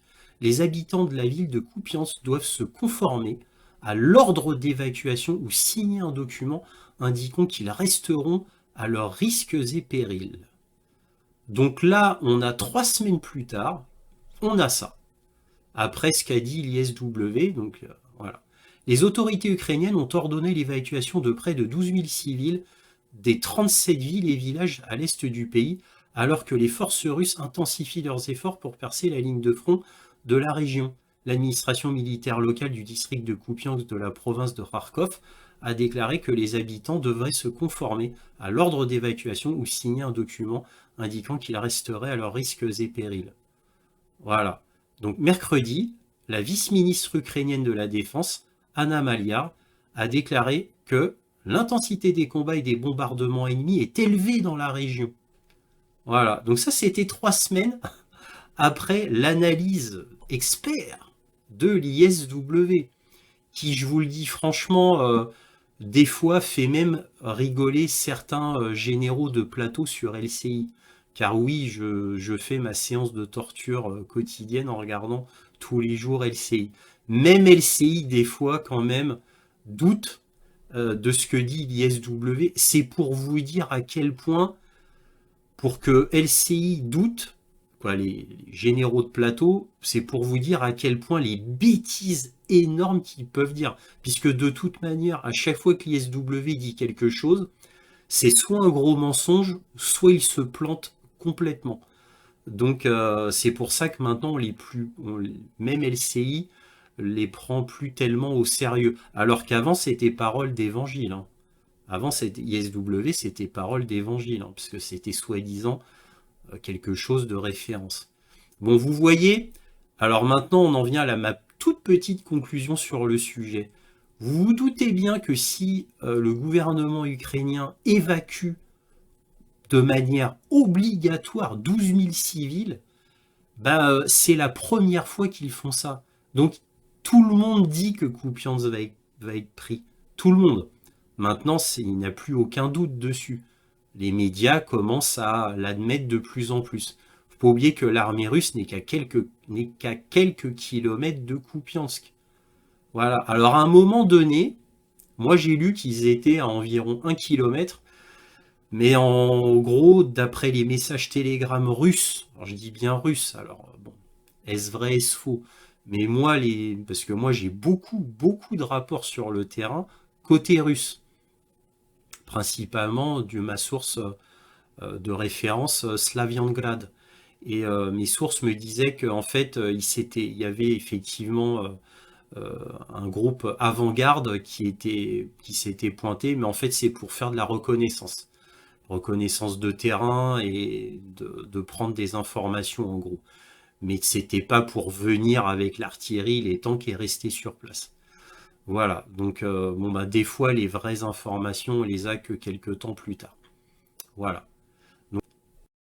Donc là on peut lire que le moteur brûle plus de 392 litres au 100 km ou 230 litres par heure lors de déplacements à travers le pays et 38 litres par heure quand le tank tourne au ralenti. Voilà. Là, je vais vous montrer un PDF que j'ai récupéré au ministère de la Défense américain. C'est un document de char Abrams, voilà, M1, et qui date de fin 1984 et qui est très intéressant sur le char Abrams. Parce qu'évidemment, le document, même s'il est ancien, il est quand même toujours intéressant à lire. Donc là, je vous montre vite fait les pages pour vous montrer que c'est un vrai document officiel. Mais ce qui va nous intéresser, c'est cette partie-là. Bon, il y a près de 100 pages. Je ne vais pas montrer... voilà, c'est ridicule de montrer les 100 pages. Hein, bien sûr, moi, ce qui m'intéresse, c'est uniquement celui-là. C'est cette page-là, d'Edgar M. Johnson, qui était le directeur technique. Et que dit-il? Il dit que le char Abrams M1 est plus complexe que n'importe quel char US précédent. Il est plus rapide et mieux répondant. Donc cela requiert des conducteurs hautement qualifiés pour utiliser vraiment pleinement ce char qui a été amélioré en agilité et en mobilité. Donc il dit la contribution du conducteur au succès tactique du tank est critique et extrêmement important. Donc en gros, c'est pas la technicité du tank uniquement qui compte, mais la compétence du conducteur. Au moment présent, les entraînements tactiques sont faits au sein des unités.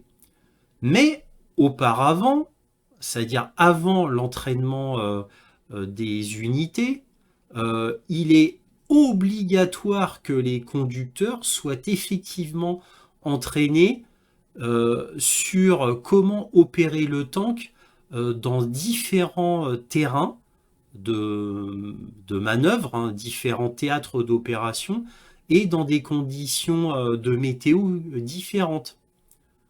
Donc ces demandes requièrent plus de temps d'entraînement. Voilà. Donc ça veut dire que bon là il rajoute qu'il faut plus de travail sur le simulateur, que ça doit être renforcé.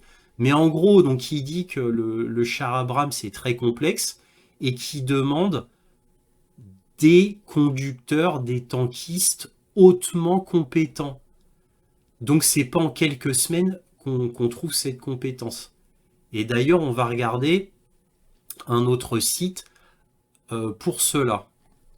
Et on va regarder technology.org, qui est un site extrêmement intéressant. Donc, combien de temps faudrait-il pour entraîner les soldats ukrainiens à utiliser les chars Abrams? Les chars ne sont pas de simples véhicules. Vous ne pouvez pas simplement sauter d'un modèle à un autre, même s'il s'agit d'un Abrams, et voler directement dans la bataille. La formation des soldats à l'utilisation des chars implique généralement une formation théorique en classe, la participation à des scénarios simulés et bien sûr une formation pratique avec le véhicule réel. Combien de temps faut-il pour préparer les membres d'équipage des chars Abrams? Le temps nécessaire pour former un soldat à l'utilisation d'un char Abrams peut varier en fonction de l'expérience et des aptitudes antérieures de l'individu ainsi que du programme de formation spécifique suivi. En général, cela peut prendre plusieurs semaines à plusieurs mois pour former un soldat à faire fonctionner un char Abrams à un niveau de base. Et même après la fin de la formation initiale, les soldats peuvent continuer à recevoir une formation, une pratique supplémentaire pour maintenir la compétence et la maîtrise du véhicule.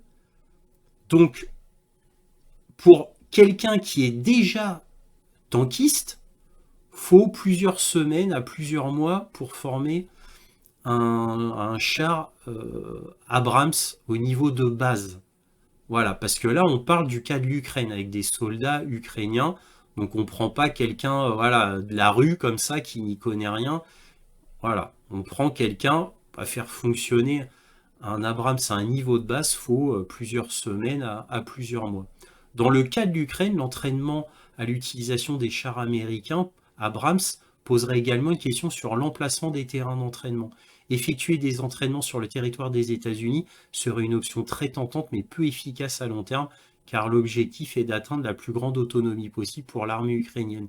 Par conséquent, un scénario plus réaliste serait de mener une telle formation dans l'un des membres européens de l'OTAN. C'est ce que disait le directeur technique Edgar, qu'on vient de lire. C'est-à-dire qu'il faut que ça soit dans plusieurs terrains d'entraînement différents avec des météos différentes. Vous voyez? Et encore, on ne parle pas du fait que ça, c'est pour des anglophones, mais pour des Ukrainiens qui maîtrisent pas la langue anglaise, comme c'est généralement le cas. En plus, ils doivent essayer de comprendre l'anglais parfaitement, ce qui est vraiment, vraiment pas évident pour des Ukrainiens qui, je vous le rappelle, est un peuple, comme le peuple russe d'ailleurs, qui est en général nul en anglais. Et oui, c'est vraiment leur gros point faible. Hein, ils n'ont pas de formation en anglais ou très peu en Ukraine ainsi qu'en Russie d'ailleurs. Ça va de pair. Mais c'est comme ça.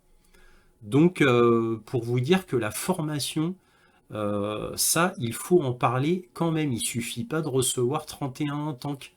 Après, il faut les tankistes bien formés après. Bon, pour résumer, parce que là, je vous ai donné beaucoup d'informations sur les chars.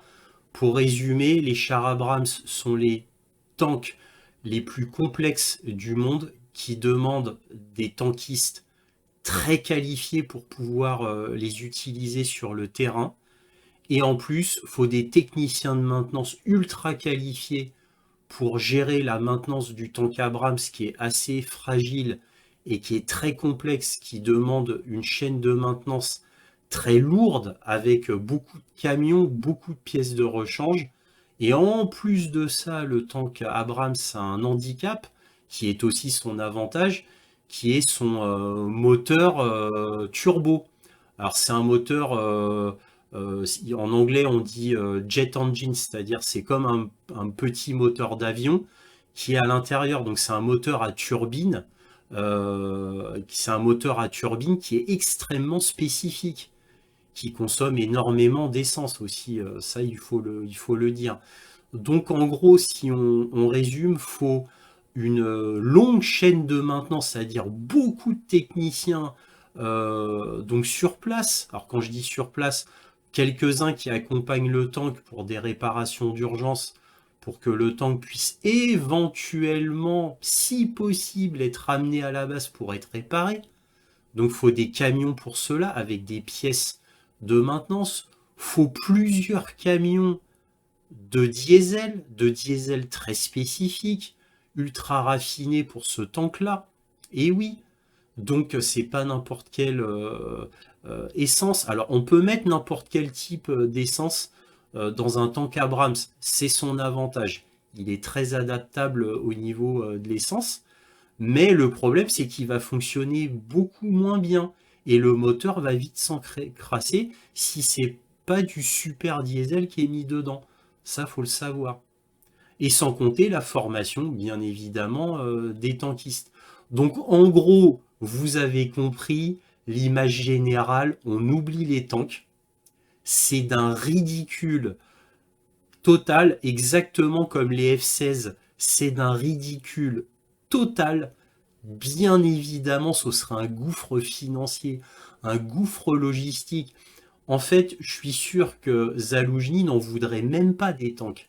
Parce qu'en fait, avoir des F-16, avoir des tanks, c'est se mettre une balle dans le pied. Qui va payer? Déjà, ça va coûter une fortune, une chaîne logistique qu'il faudra protéger. Tous ces camions de maintenance, ces camions remplis de diesel, faut bien les protéger. C'est des cibles faciles. Vous voyez? Donc c'est impossible en réalité, c'est ridicule. Les F-16 et les Abrams, ça c'est bien quand on se bat contre un pays entre guillemets sous-développé ou qui est bien inférieur en qualité militaire et qui a quasiment pas de système antiaérien et qui est plus ou moins faible militairement. Donc c'est parfait pour les pays d'Afrique, c'est parfait pour l'Irak, pour la Libye ou pour des pays comme ça. Mais dès que le pays devient sérieux, non, ces avions-là, ces chars-là, c'est ridicule. Voilà. Évidemment, tout cela sera détruit immédiatement. N'oublions pas le Iris-T allemand, un système antiaérien extrêmement cher, qui est très bon, qui est très bon. Le problème, c'est qu'il est tellement bon qu'il a été détruit dès qu'il a été mis en place sur le terrain. Vous voyez? Et ça a coûté une fortune pour un rien. Il y a tout ça à prendre en compte. Hein. Bref, on continue. Zelensky, sur la décision du Conseil de sécurité et de défense, a décidé que tous les officiers d'enrôlement militaire des oblasts de toute l'Ukraine seront licenciés. Et oui, et devinez où j'ai appris cette information étonnante et édifiante. Eh bien, je l'ai appris dans le journal Pravda, Ukrainska Pravda, c'est-à-dire le journal ukrainien dont on va regarder l'article. Donc, ça veut dire que la corruption en Ukraine est tellement grande, ça a été admis par Zelensky devant les caméras du monde entier, et bien que le recrutement se faisait n'importe comment. Et oui, n'oublions pas que le recrutement est tellement scandaleux en Ukraine, hein, je vous rappelle, de 16 à 65 ans, voire même 67 ans, je crois, aux dernières nouvelles. Donc ça se faisait dans la rue, dans les appartements, dans les restaurants, dans les cafés. Ça se faisait de manière tellement barbare et il y a eu tellement de vidéos Telegram postées par des amis, de la famille, des gens dans la rue. Ça a été tellement scandaleux, voilà, au bout d'un moment, ça passe plus. Donc Zelensky lui-même a dû le reconnaître, et parce que c'est de la chair à canon, puisque évidemment, normalement, les recrutements, si on prend des gens qui n'y connaissent rien ou des très jeunes, faut les former. Mais là, ce que faisaient les recruteurs, c'est qu'ils prenaient les gens et ils les envoyaient directement au combat, sans même aucune formation. La formation, ça se faisait sur le tard, comme ça. Donc évidemment, ça a gueulé un peu trop fort en Ukraine, et même Zelensky, au bout d'un moment, qui savait très bien que c'était comme ça depuis le début, bien évidemment, lui-même a dû mettre les hauts là, officiellement. Voilà. Et donc, je vais vous montrer cet article, mais vous allez voir, c'est pas fini. Donc là, on voit l'article d'Ukrainska Pravda. Donc là, c'est en anglais, je vous ai pas fait Google encore, Translate, voilà, c'est fait. Donc là, c'est un des grands journaux ukrainiens. Hein, et que voit-on? Donc là, on voit Zelensky qui parle à la caméra. Et donc on a Zelensky sur décision du Conseil de sécurité et des défenses. Tous les officiers d'enrôlement militaire de l'Oblast seront licenciés. Imaginez-vous, tous les officiers d'enrôlement militaire des oblasts, bon là c'est la traduction de l'oblast d'Ukraine, seront licenciés. Voilà. Donc, bon, bah, je vais pas tout lire, hein, l'article est un petit peu long, mais voilà. Et là, on a Zelensky qui annonce cette nouvelle.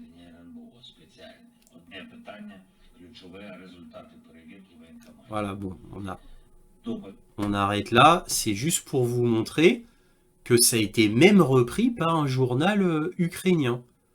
Voilà, donc là, vous pouvez voir, voilà. Donc, président Volodymyr Zelensky a commenté les résultats de la réunion du Conseil de sécurité concernant l'inspection des centres territoriaux de recrutement et de soutien social, principalement sur la décision de licencier tous les officiers d'enrôlement militaire.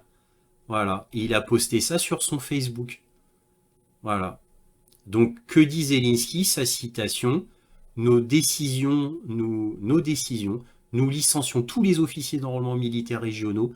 Seules les personnes qui savent exactement ce qu'est la guerre et pourquoi le cynisme et la corruption pendant la guerre sont une trahison doivent être en charge de ce système. Zelensky estime que seuls les soldats qui ont combattu au front ou qui ne peuvent pas combattre en raison de blessures, mais qui ont de la dignité et ne sont pas cyniques, peuvent se voir confier ce système de recrutement. Vous voyez un petit peu? Pour que Zelensky reconnaisse ça, bon là, cynisme et corruption. Voilà. Alors cynisme, je suppose que c'est tous les adolescents et les jeunes qui ont été pris de force dans la rue comme ça, ou dans les appartes, dans les restos, les cafés, dans la rue. Voilà, ça a été tellement énorme en Ukraine que même lui est obligé de le reconnaître. Vous voyez? Alors bon, ben, on en est là. Moi, ça fait des mois que je vous le dis. Hein, si vous me suivez, ça fait des mois que je vous le dis. Mais pour qu'on en arrive à des décisions aussi draconiennes, tous les officiers d'enrôlement militaire, c'est gigantesque. Alors vous vous doutez bien que ce genre de choses s'est passé une fois dans les médias occidentaux, mais très vite. Hein. Après, on n'en a plus parlé. Mais vous allez voir, c'est pas fini. Hein. Il y a encore une autre information croustillante hein, comme ça. Toujours sur Ukrainska Pravda, que lit-on d'intéressant? Et ça, je peux vous dire, aucun média occidentaux n'en a parlé. Aucun. Parce que c'est tellement énorme que aucun n'en a parlé. Vous allez comprendre pourquoi. Zelensky cherche un remplaçant pour le ministre ukrainien de la Défense. Source Ukrainska Pravda. Ça date du 10 août. Là, vous voyez le ministre de la Défense ukrainien. Le président Volodymyr Zelensky cherche un remplaçant pour Oleksiy Reznikov au poste de ministre ukrainien de la Défense. Il y a au moins 2 candidats. Alors, regardez bien, ça va vous rappeler des souvenirs. La démission de Reznikov est à nouveau envisagée selon Ukrainska Pravda. Il est passé de théoriquement possible à pratiquement possible. En gros, c'est fait. La démission de Reznikov avait déjà été évoquée début février après une série de scandales. Souvenez-vous, je vous l'ai encore dit dans mon précédent point sur l'Ukraine la semaine dernière. Vous vous souvenez, je vous avais dit que le ministère de la Défense déjà avait eu chaud aux fesses puisqu'il devait être remplacé par le directeur du SBU. Hein, parce que il était un peu trop contre Zelensky concernant ce qu'il fallait faire sur Bakhmut. Lui, il disait qu'il fallait faire une retraite. Exactement comme le disait le chef d'état-major Zaloujny. Hein. Exactement comme le disait Zaloujny. Hein. Et donc, il devait partir parce qu'il était trop en confrontation avec Zelensky. Et là, maintenant, que voit-on? Oh là là, quelle coïncidence! La démission de Reznikov. Oh là là! Le candidat au poste de ministre de la Défense était alors Kirilo Boudanov, le chef du renseignement de la défense ukrainien. C'est le SBU. Kirilo Boudanov, c'est le directeur du SBU. Reznikov lui-même a un jour exprimé le désir de travailler en tant que ministre de la Justice, mais il n'a pas accepté le poste de ministre des Industries stratégiques. Donc en février, tout le monde est resté à sa place. Maintenant, selon Ukrainska Pravda, Zelensky cherche à nouveau des candidats pour remplacer Reznikov. Il y a déjà eu des discussions entre deux. Voilà. Bon, blablabla, blablabla. Alors, moi j'ai une info, c'est qu'en fait, Reznikov, lui, il va et il veut être ambassadeur d'Ukraine à Londres. Voilà où va normalement atterrir Reznikov, le ministre de la Défense. C'est ce qu'il veut. Il veut être ambassadeur à Londres. Voilà où est-ce qu'il va finir Reznikov. On est en pleine guerre. Hein. C'est le ministre de la Défense. Et lui, il va démissionner. Vous vous imaginez? On est en pleine guerre. Lui, le ministre de la Défense, eh ben, il démissionne, il s'en va. Comme ça. Voilà. Et on vous donne quoi comme raison? Bah, rien de valable, rien qui tienne. Donc, entre le fait que Zelensky ait pris la décision draconienne de virer tous les recruteurs d'Ukraine, maintenant ce ministre de la Défense qui démissionne et qui va devenir ambassadeur à Londres, hein, disons-le clairement. Bon, il y a de fortes chances tout du moins, et c'est plus qu'une rumeur hein, ce que je vous dis. Hein. Donc vous voyez un peu tous les signes de la défaite ukrainienne, tous les signes qui s'amoncellent, la percée russe sur Kupiansk, l'échec total de la contre-offensive ukrainienne sur Zaporijie et Donetsk, l'échec total, ça c'est récent, de l'offensive ukrainienne, c'était un peu leur dernier espoir au sud de Bakhmut, Artyomovsk, qui a été une catastrophe au final, on le sait que dernièrement.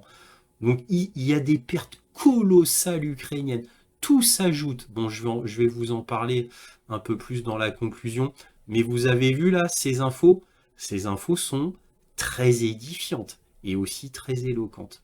Voilà, donc on va passer à la conclusion. Alors la conclusion, bon, les deux derniers faits que je viens de vous donner, le coup des recruteurs ukrainiens tous virés, le coup du ministre de la Défense qui en gros va partir, va démissionner et normalement pour être ambassadeur ukrainien à Londres, donc en gros sauf qui peut, hein, les rats quittent le navire, moi c'est comme ça que je l'interprète. Hein, donc lui, il sent très bien que c'est la fin, donc il veut sauver sa peau et aller ailleurs. Ce que fera Zelensky à mon avis. À mon avis, Zelensky, à la fin de la guerre, il ne restera pas en Ukraine. Ce n'est que mon avis, hein, je ne sais pas, mais bon, en général, les rats quittent le navire. Bref, donc les médias en général s'inquiètent de plus en plus de cette guerre d'attrition qui fait des milliers de morts côté ukrainien, des dizaines de milliers pour être plus exact ces derniers temps. Je vous rappelle le colonel McGregor qui avait estimé que là, à peu près au 10 août, depuis le début de la guerre, il y avait environ 400 000 morts côté ukrainien. Bon, même si c'est un peu moins en réalité, on va dire, allez, 350 000, ça reste toujours absolument énorme. Scott Ritter dit à peu près la même chose. Alors maintenant, certes, ce sont des informations, on va dire, qu'on pourrait considérer comme pro-russes, mais cela vient de sources qui sont relativement sûres, voire très sûres, puisqu'elles n'ont jamais dit de bêtises depuis le début de la guerre. C'est quand même très important l'historique, contrairement aux sources pro-ukrainiennes qui disent des bêtises sur bêtises, des âneries sur âneries, sans discontinuer. Hein. N'oublions pas que tout ce qui est pro-ukrainien, toutes les sources pro-ukrainiennes racontent absolument n'importe quoi. Mais n'importe quoi. Et le temps, malheureusement, a toujours prouvé qu'il mentait. Mais qu'il mentait sans vergogne. Et ça, c'est le temps qui l'a prouvé. Donc on ne peut pas mettre de côté l'historique et mettre sur un pied d'égalité la propagande russe et la propagande ukrainienne. Faut arrêter de mettre les deux propagandes sur un pied d'égalité. En attendant, ce qu'annonce le ministère de la Défense russe, c'est toujours révélé vrai, sans exception. Alors, je parle pour les grosses lignes, évidemment qu'il y a une propagande russe, qu'ils exagèrent sur certains nombres, telle ou telle chose, sur des petites choses. Mais dans les grandes lignes, non. Ça a toujours été vrai, alors que la propagande ukrainienne est grotesque, ridicule. Donc, par l'expérience, ça fait maintenant 1 an et demi qu'il y a cette guerre, le temps a prouvé, démontré à des dizaines de reprises les mensonges grotesques, grossiers de la propagande pro-ukrainienne. Donc arrêtons, comme je le vois pour certains, de mettre sur un pied d'égalité la propagande pro-russe et la propagande pro-ukrainienne. Arrêtons quand même, restons sérieux. Il faut quand même un minimum d'objectivité et d'impartialité. Hein. On ne peut pas mettre sur un pied d'égalité les deux parties comme ça. Là, ça devient plus possible. Le temps a montré ce qu'il en était réellement. Voilà, je tenais à souligner cela parce que c'est très important. Donc ça a fait des dizaines de milliers de morts côté ukrainien, ça a fait des milliers de morts côté russe, hein, bien sûr, parce que les Russes ont eu des pertes, mais des pertes extrêmement minimes. Et pourquoi des pertes minimes? Bah, la logique pure. Quand vous êtes en défensif, vous ne faites que défendre, bah forcément les pertes sont extrêmement minimes par rapport à l'attaquant. Ça, même les médias occidentaux le reconnaissent, c'est une évidence. Voilà. Donc ces pertes ukrainiennes sont de plus en plus difficiles de les occulter, hein, avec très peu de morts côté russe. Donc, tout simplement parce que les Russes attendent un effondrement total de l'Ukraine. C'est pour ça qu'ils n'attaquent pas et que leur énorme armée de 100 000 hommes, de plus de 100 000 hommes et de 900 chars, bah, attend. Alors, il y a une offensive qui commence à se mettre en branle sur Kupiansk, puisque ça y est, il y a enfin eu une percée. Donc, ça y est, les Russes commencent enfin à sérieusement s'y mettre. Ça a été long, trop long même à mon avis, mais bon, c'est comme ça. Donc les médias commencent à admettre à demi-mot la fin de l'Ukraine et commencent à le dire ouvertement pour préparer l'opinion publique. Hein, tout comme les médias commencent à nous habituer à un nouveau virus, à une nouvelle pandémie en septembre. Hein. Bah oui, parce que l'un ne va pas sans l'autre. Il faut toujours un narratif de la peur. Hein, toujours. Faut toujours une catastrophe, une crise pour mieux contrôler la population. Donc là, comme la guerre en Ukraine, c'est bientôt la fin, et qu'on commence à nous préparer psychologiquement dans les journaux, eh bien, évidemment, il faut bien rebondir sur autre chose. Donc on va bien sûr revenir sur une pandémie équivalent Covid, bien évidemment. Le colonel McGregor pense que c'est uniquement pour épuiser totalement les forces ukrainiennes. Mais moi, me concernant, je pense pas que c'est uniquement pour ça. Je pense aussi que l'armée russe n'est pas complètement prête et qu'elle a encore besoin d'équipements, de munitions. Moi, d'après tous les rapports que je lis, l'armée russe n'est pas encore totalement prête. Et quand elle sera totalement prête, c'est là qu'elle fera une grande offensive. Mais une grande avec un grand G. C'est ce que moi je comprends en lisant tous les rapports. Alors le colonel McGregor, lui, il dit que c'est pour suivre la stratégie de Sourovikine, c'est-à-dire toujours une guerre d'attrition, mais jusqu'au bout. C'est-à-dire on attend l'effondrement total de l'armée ukrainienne avant de faire cette fameuse offensive. Alors peut-être que c'est ça uniquement, hein, peut-être que c'est la continuité, mais moi je lis beaucoup de rapports comme quoi il manque quand même des équipements à l'armée russe, dont des gilets pare-balles, des obus. Voilà, moi c'est ce que j'ai, voilà.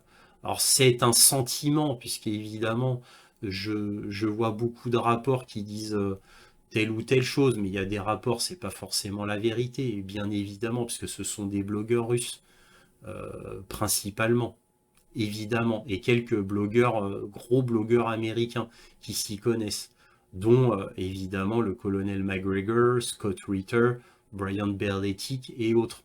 Parce que moi, mes sources sont surtout anglo-saxonnes et russes, bien sûr. Donc, et peut-être c'est un mélange des deux. Peut-être qu'ils font la guerre d'attrition tout en attendant d'avoir les équipements complets. Je sais qu'ils ont des problèmes de gilets pare-balles et qu'ils commandent des plaques céramiques en urgence à la Chine. Ça, c'est une certitude, ça. Mais en tous les cas, sur tout ce que disent les médias occidentaux, donc on peut deviner les sous-entendus, hein. N'oublions pas que pour la Russie, chaque jour qui passe aussi, ça coûte énormément d'argent. Donc oui, il y a le narratif, bon, ça se passe très mal pour les Ukrainiens, c'est très difficile pour les Ukrainiens. Mais côté russe, une guerre qui dure, c'est pas l'idéal non plus, hein. Alors ça joue militairement en leur faveur, à la faveur des Russes, mais il faut pas oublier que ça coûte très cher à la Russie, hein. Donc ça coûte énormément d'argent à la Russie et que le temps militaire joue pour la Russie, mais le temps de la finance joue contre la Russie.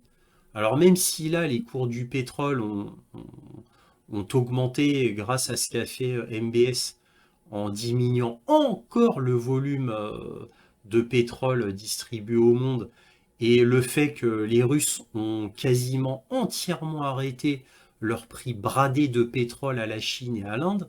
Donc ça fait une arrivée énorme, colossale d'argent à la Russie, surtout que les Indiens et les Chinois, malgré l'arrêt du discount, n'ont pas diminué leur volume, parce que eux-mêmes ont des besoins colossaux.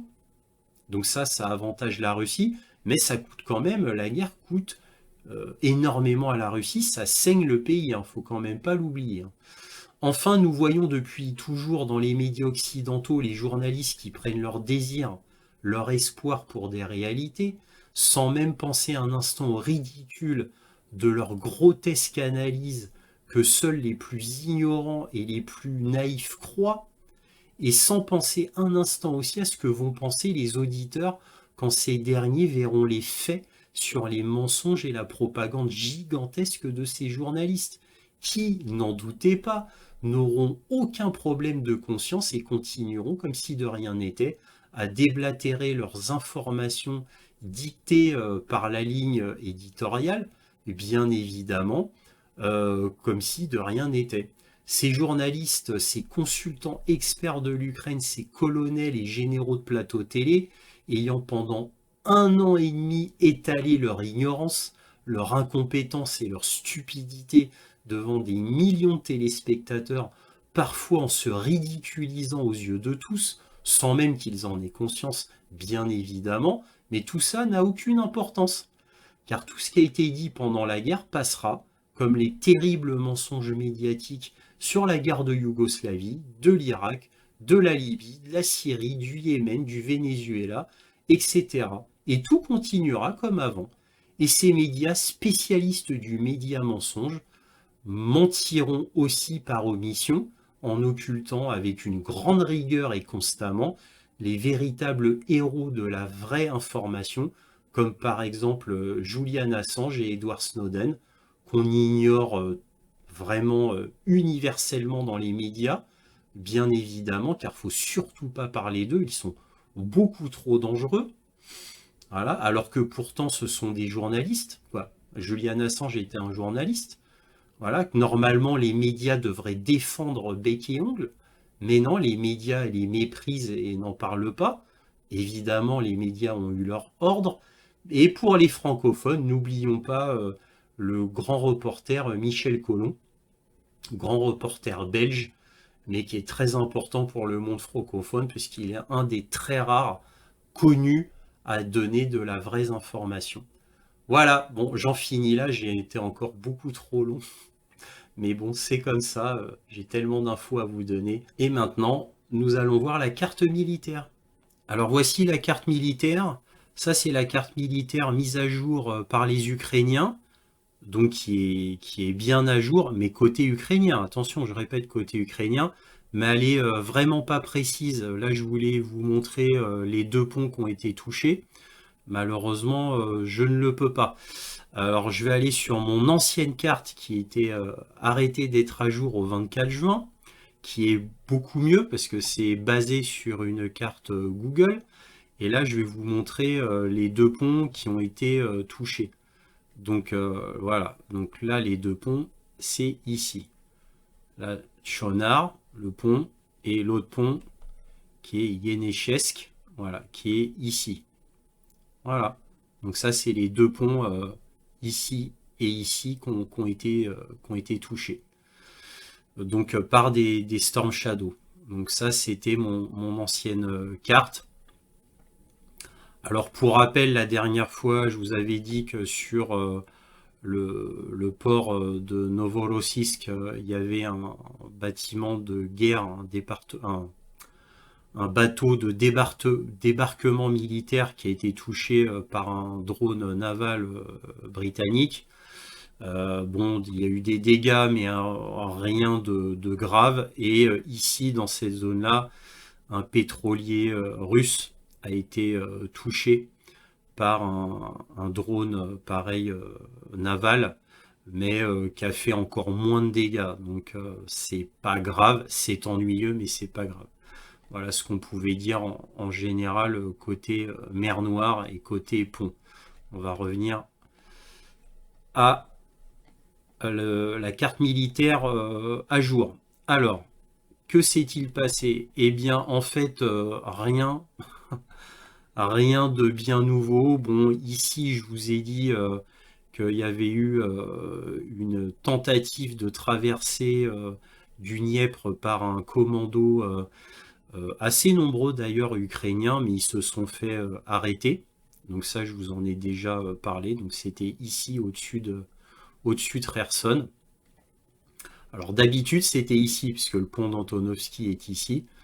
Mais là, ils l'ont fait un peu au-dessus. Donc bon, ils ont essayé, ils ont échoué comme d'habitude. De toute manière, ça ne peut qu'échouer, hein.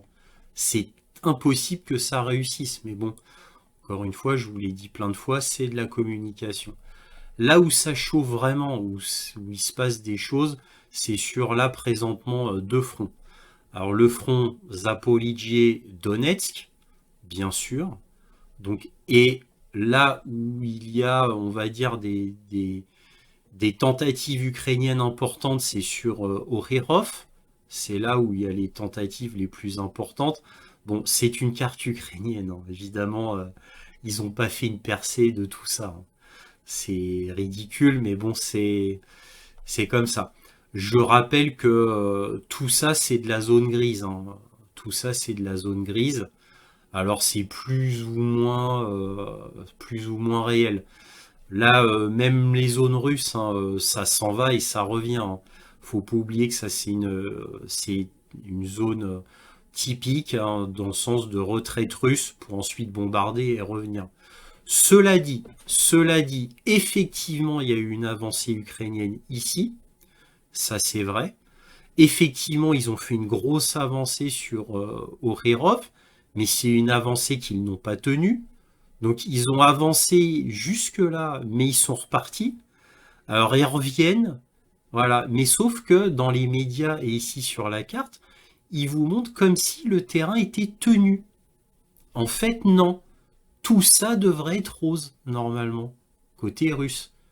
Effectivement, il y a une percée, mais ils l'ont reperdu. Alors, ils l'ont reperdu pas totalement, c'est vrai. En fait, là, à vue de nez, en réalité, ils sont là, les Ukrainiens, mais ils sont pas là.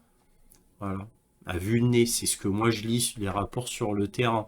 Ils ont fait des avancées, hein, même de bonnes avancées, mais ils n'ont pas tenu, comme je vous le dis, depuis je sais pas combien de temps. Voilà. Alors, et pour faire ces avancées, bah, c'est des pertes colossales. Je vous rappelle que toute la zone ici, jusqu'à Ougledal, où ils font effectivement des avancées, mais non pas incrémentales, c'est des avancées et puis des reculades après.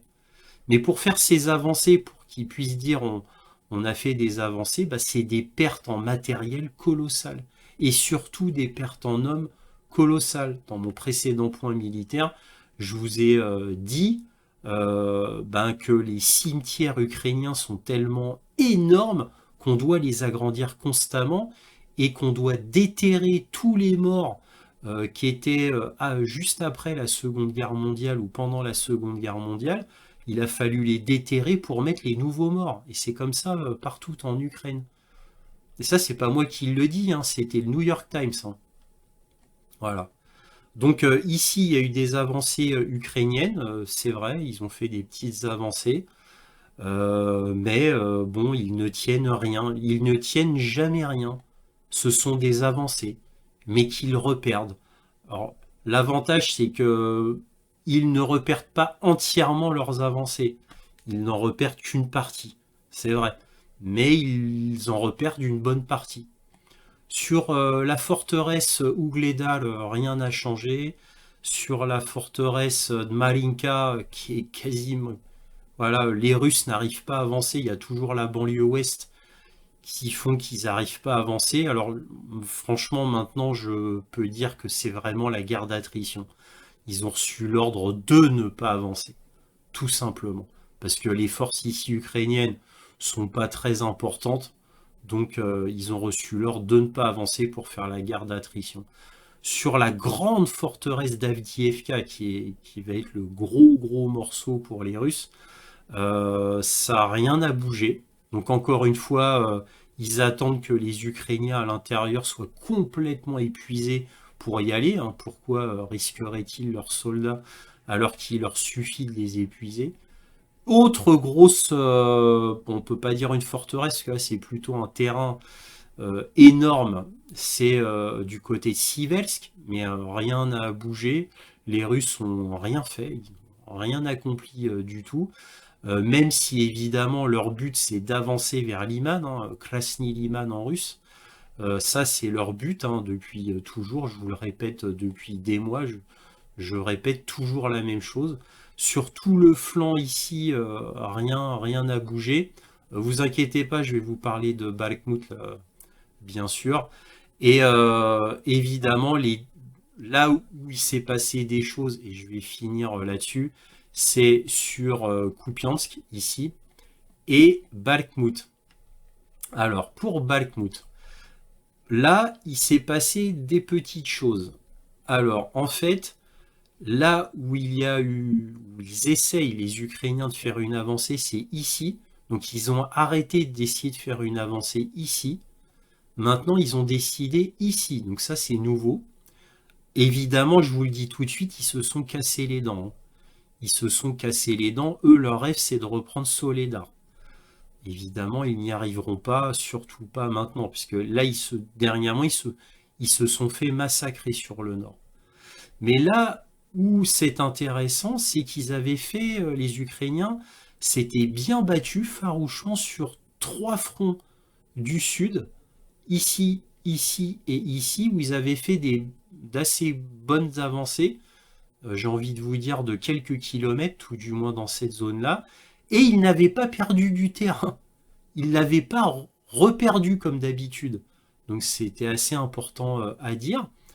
Sauf que là, ils se sont dit, bon, on va tenter un gros coup. Ils essayaient de faire une offensive sur les 3 points plus importantes que d'habitude, mais malheureusement, là, pour le coup, ils ont échoué et ils se sont fait massacrer. Donc il y a eu un massacre ici, mais qui aurait pu être un espoir dans le sud de Bakhmut, maintenant appelé Artyomovsk. Et ils ont fait une tentative ici au lieu d'ici, comme d'habitude, mais ils se sont fait détruire.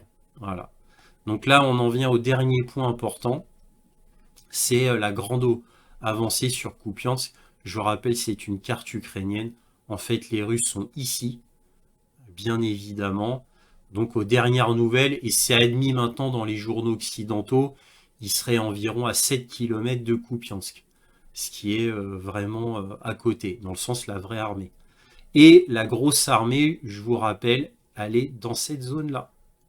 La fameuse grosse armée, elle est dans cette zone-là. L'énorme armée russe. Et donc là, ils ont fait une percée sur Kupiansk, qui devrait être prise, quoi, le commencement de la prise de Kupiansk devrait pas tarder. Puisque là, on voit vraiment qu'il y a une avancée russe importante sur Kupiansk et c'est tenu, c'est du terrain tenu. Alors évidemment, on parle aussi d'un attroupement des forces de Wagner au nord, alors pas au nord de Kharkov, mais plutôt au nord, pas loin de Kiev. Donc je vous montre ça plus mieux. Voilà, donc plutôt ici. Voilà, donc au nord de Kiev, donc il y aura un attroupement le plus important de Wagner serait ici. Voilà, et paraît-il qu'il y en a aussi ici, mais le plus important des attroupements de Wagner serait ici. Alors maintenant, évidemment, après, c'est que de la spéculation. Voilà ce qu'on pouvait dire sur la carte militaire. Voilà, cette vidéo a été exceptionnellement longue. C'est la plus longue vidéo que j'ai jamais faite sur le point sur l'Ukraine, mais même en tout, hein. C'est la première fois que je fais une aussi longue vidéo. Bravo à tous ceux qui ont tenu jusque-là. Bravo à eux, je les félicite de leur ténacité.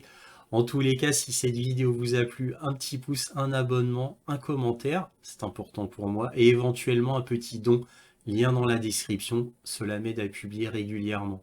Merci à tous de votre soutien à Analyse du Monde, aussi appelé Réinformation sur le monde sur YouTube, et toujours, bien sûr, soyez curieux.